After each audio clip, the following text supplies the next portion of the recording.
नमस्कार, स्वागत है आपका। मेरा नाम है विपिन विभाग। हमारे साथ मौजूद हैं प्रोफेसर कुलदीप मलिक। मलिक साहब, स्वागत है। बहुत बहुत धन्यवाद चो साहब। मलिक साहब, अंग्रेजी पढ़ाने की अब आपको आवश्यकता नहीं होगी। गृह मंत्री कह रहे हैं उन्हें बहुत शर्म आएगी जो अंग्रेजी की ज़्यादा बात करते हैं। भाई एक बात बताओ चौधरी साहब, गृह मंत्री जी क्या कह रहे क्या नहीं कह रहे, इस पर कौन ध्यान दे रहे? गृह मंत्री जी और प्रधानमंत्री जी तो पता नहीं क्या क्या कह रहे थे। वे तो ये कह रहे थे भ्रष्टाचार खत्म हो जाएगा, महंगाई खत्म हो जाएगी, बेरोजगारी दूर हो जाएगी, गंगा निर्मल एवं पवित्र हो जाएगी, किसानों की आमदनी जो है दुगनी हो जाएगी, भला भला ये पता नहीं क्या क्या वादे अब करे तो थे। एक और रिपोर्ट आ रही है निकल के कि जो स्विस बैंक में पैसा भारतीयों का जमा था वो और बहुत ज़्यादा बढ़ गया है। हाँ नहीं, ये तो कह रहे थे ना कि भाई काला धन भी जो है वापस आ जाएगा, भ्रष्टाचार खत्म हो जाएगा। अब इनकी बातों पर कौन ध्यान दे रहा? तो मुझे नहीं लगता कि गृह मंत्री जी ने जो कहा ऐसा कोई सीरियसली ले रहा। लेकिन हाँ, जनता को ये सारी बात सोचनी चाहिए कि गृह मंत्री जी एक तरफ तो जो है भाई इसका मतलब है हिंदी को बढ़ाना चाह रहे और इंग्लिश को वो डाउन करना चाह रहे, दूसरी तरफ अपने बच्चों को वो जो है इंग्लिश स्कूल में पढ़ा रहे, जो है विदेश में भेज रहे। एक बात बताओ, अमित शाह जी ने अपने बच्चे को कहाँ सेट करा? क्रिकेट की दुनिया में क्यों सेट करा? क्योंकि वहां से जो है धन कुबेर बन के जो है निकल ले, है ना। अगर अमित शाह जी का बच्चा जय शाह जी इंग्लिश ना बोलता तो अंग्रेजी तो वैसे उनकी कमजोर है। नहीं, अंग्रेजी तो भाई सबकी कमजोर है, गृह मंत्री की भी कमजोर है, प्रधानमंत्री की भी कमजोर है। देखा नहीं अभी प्रधानमंत्री जी विदेश में जा रहे थे, किस तरीके की वीडियो वायरल हो रही। तो अपने आप में ये सारी की सारी बातें संसार कर देने वाली हो सकता है गृह मंत्री इसीलिए कह रहे हो कि कोई बात नहीं, अंग्रेजी नहीं आती तो कोई दिक्कत नहीं है, नहीं चलेगा काम, कोई बात नहीं, हम अपनी हिंदी मजबूत करेंगे। नहीं, पर मैं ये कह रहा कि एक बात बताओ, गृह मंत्री जी के कहने से हो क्या रहा भाई? अगर वाकई में ही गृह मंत्री जी, मलिक साहब आप कैसी बात कर रहे हो? आप गृह मंत्री जी कह रहे हो कि उनकी बातों से क्या हो रहा है? वो गृह मंत्री हैं सर, नहीं देश तो मैं के वही तो कह रहा, गृह मंत्री हैं सर, गृह मंत्री। चौधरी साहब मैं यही तो कह रहा कि गृह मंत्री जी और प्रधानमंत्री जी ने तो पता नहीं क्या क्या कहा था, वो हुआ क्या? वो नहीं हुआ। तो बस ये इंग्लिश की भी, ये हिंदी की और इंग्लिश की भी बात इन्होंने कर दी। जबकि मेरा ये मानना है कि अगर किसी भी देश को आगे बढ़ाना तो आपको उस देश की सभ्यता संस्कृति को आगे बढ़ाना पड़ेगा। सभ्यता संस्कृति के अंदर आपकी भाषा, आपकी भूषा, आपका खान पीन, बहुत ही तीन इंपॉर्टेंट जो है ये पहलू है। आज कहीं ना कहीं अगर मैं अपने देश की बात करूं, हमारे देश में ना तो हमारी भाषा रही, ना हमारा भूषा हमारी रही, ना हमारा खान पीन रहा। आप देखो भाषा भी, अभी गृह मंत्री जी ने तो अब बात करी, ये जो है इंग्लिश में बोलना पसंद करते हैं, सारे के सारे नेता इंग्लिश में बोल के गर्व फील करते हैं। खान पीन सब सारे नेताओं के घर में जा लो, सर्वे कर लो, सबके घर में बर्गर, चाउमीन, पिज्जा, ये सारी की सारी। आप देखो गाँव में इन्होंने बर्गर पिज्जा की दुकान खुलवा दी।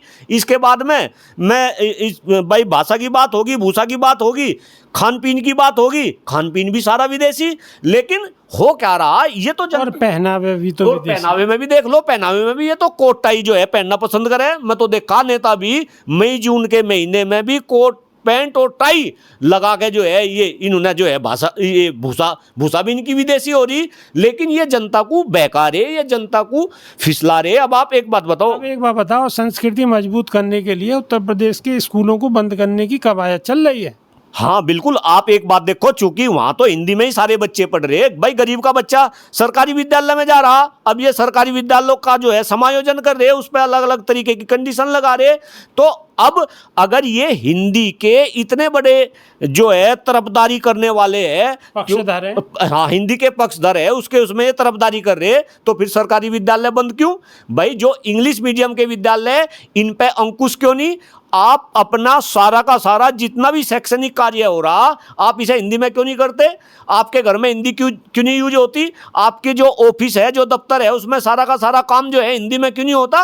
तो अपने आप में ये कहीं ना कहीं लोगों को उलझा रहे। अब मीडिया वाले भी इसमें हिंदी और इंग्लिश में उलझ गए। भाई असली मुद्दों में तो कोई बात नहीं। लेकिन देश के यशस्वी प्रधानमंत्री जब वहां पहुंचे थे बिहार में, हाँ तो वहाँ अंग्रेजी में उन्होंने भाषण दिया। अरे यही तो बात है भाई, आप कहते कुछ है, आप करते कुछ है। आपका तो ऐसा काम हो रहा कि हाथी के दांत है, ये दिखाने के कुछ है और खाने के कुछ है। मोदी जी जब बिहार में जावे तो वो जो है इंग्लिश में अपने भाषण की स्टार्टिंग करे। मोदी जी अभी G7 में गए थे, वहाँ एक स्टेटमेंट बोला, बस मैं बोलना नहीं चाहता, मुझे खुद भी शर्म आ रही, वो सारा का सारा जो है वहाँ फजियत करा गए।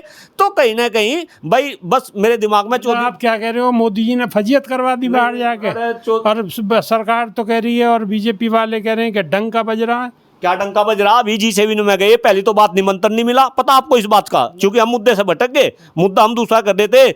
हमें निमंत्रण नहीं मिला था, 7 दिन पहले निमंत्रण मिल रहा था। ये नु कहने लगे थे नुको भाई हम नहीं जाने के वहां, हम चूंकि कनाडा तो खालिस्तानियों को सपोर्ट करे, लेकिन फिर 7 दिन पहले निमंत्रण मिला और फिर कूद का कहने लगे G7 में जाएंगे, G7 में जाएंगे। फिर मैं तो कई सारे फोटो देखे भाई, जब हमारा डंका बज रहा तो फोटो जो है मोदी जी अगली रो में होने चाहिए थे, बीच में होने चाहिए थे, मोदी जी पीछे बैठे, ट्रंप मिलानी जी से अपना दोस्त बतावे। अरे कहाँ का डंका बज रहा श्रीमान जी? अभी पाकिस्तान के साथ में आपने देखा होगा किस तरीके से, पाकिस्तान के साथ में तो कई सारे देश आ गए, हमारे साथ में कौन आया भाई? हमारे तो ये नेपाल है, भूटान है, मैं गरीब कंट्री की बात कर रहा, नेपाल हुआ, भूटान हुआ, बांग्लादेश हुआ, चुकरदेव घूम जाओ, मलेशिया हुआ, किसने साथ दे दिया? तो कहीं ना कहीं ऐसा नहीं जैसा दिखा जा रहा, लेकिन मुझे खुशी है इस बात की कि अब जनता कहीं ना कहीं समझ रही कि जिस तरीके की बात भारतीय जनता पार्टी की सरकार और इनके लोग करते हैं उस तरीके की बात है नहीं। जिस तरीके की बात भारतीय जनता पार्टी कर रही है ऐसी बात नहीं है। तो फिर कैसी बात है मलिक साहब? ऐसी बात नहीं है।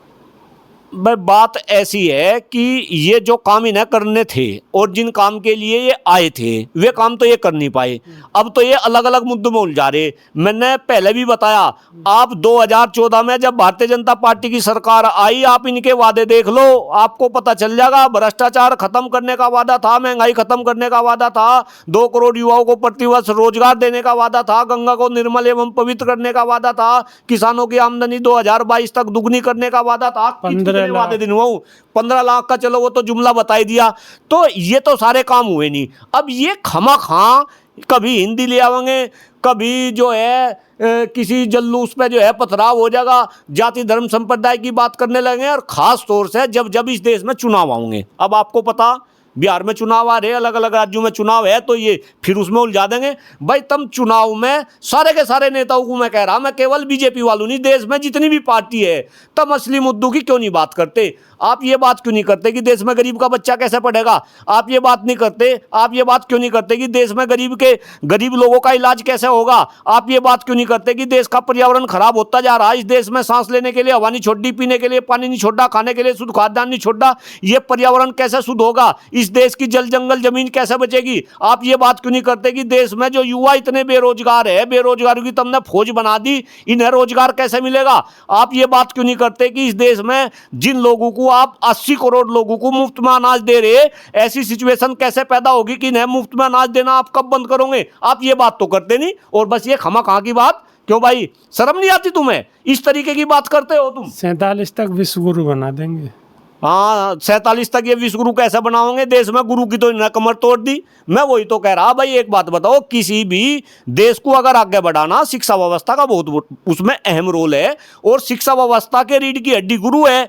अरे गुरु को तो इन्होंने सामाजिक, राजनीतिक और आर्थिक रूप से खत्म कर दिया।